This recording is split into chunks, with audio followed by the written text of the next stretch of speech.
You will hear a number of different recordings, and you will have to answer questions on what you hear. There will be time for you to read the instructions and questions, and you will have a chance to check your work. All the recordings will be played once only. First, you have some time to look at questions.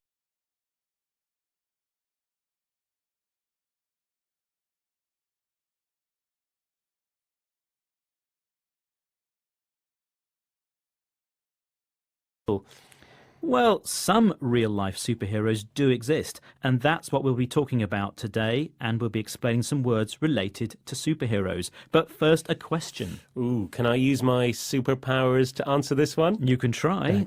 Okay, so what year did Superman first appear published in a comic book? Was it A in 1930, B in 1934, or C in 1938? Well, my spidey sense tells me that this is 1934. Okay. Okay. Well, I'll tell you if you're right or wrong at the end of the programme. Now let's find out more about some real-life superheroes. These are people who don't really have superpowers, but they are doing something extraordinary. Yes, they're doing something special, but most importantly, they're doing something good. People often describe someone who's done something brave, such as saving someone's life, as a hero. Firefighters are sometimes described as heroes because they often risk their lives to save others. But heroes don't have to be lifesavers. We sometimes describe a person with great intelligence or amazing abilities as our hero. That could be a musician maybe, or an athlete. It's someone we admire and look up to. Well, there's a man in Japan who's recently been described as a superhero. To be honest, I don't think his powers are superhuman. That means a power that ordinary humans don't have. But what he does is rather unusual, and he gives up his free time doing it. Tell me more, Rob. This is Chibat Man, named after the city of Chiba, where he comes from. His mission, his purpose, is to make the people of the city happy. Well, that's a very worthwhile mission. I think so, yes.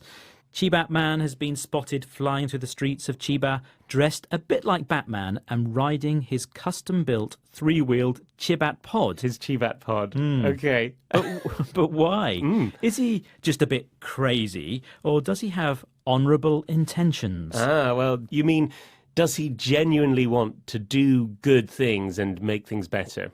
Well, listen to what he says, speaking through a translator, and see if you can hear what his reasons are. I started doing this around 3 years ago. As for my reasons, during the Great Earthquake, people forgot how to smile. I wanted to help bring the smile back, and that's why I started. Okay, so because of the devastation caused by the earthquake and tsunami in 2011, he felt people had forgotten how to smile. So his mission was to get people smiling again. That's something I think we could describe as being quite honourable.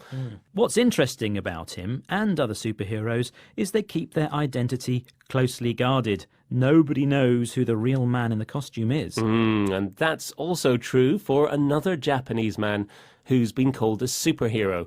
Mr. Full Moon wears a costume to hide his identity when he goes around cleaning the streets of Tokyo. Yes, he actually talks to people through a voice on his smartphone.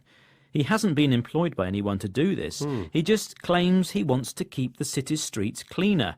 We could call him a grime fighter, armed with a dustpan and brush. Oh, very good. A grime fighter, someone fighting dirt and dust. Yep.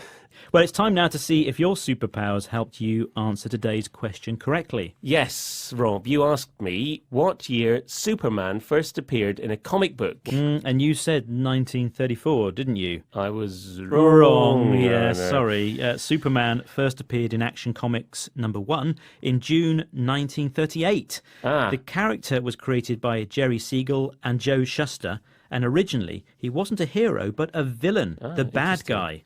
But he was changed into a hero before he was published in the comic. Interesting story, Rob. It certainly is. Now, before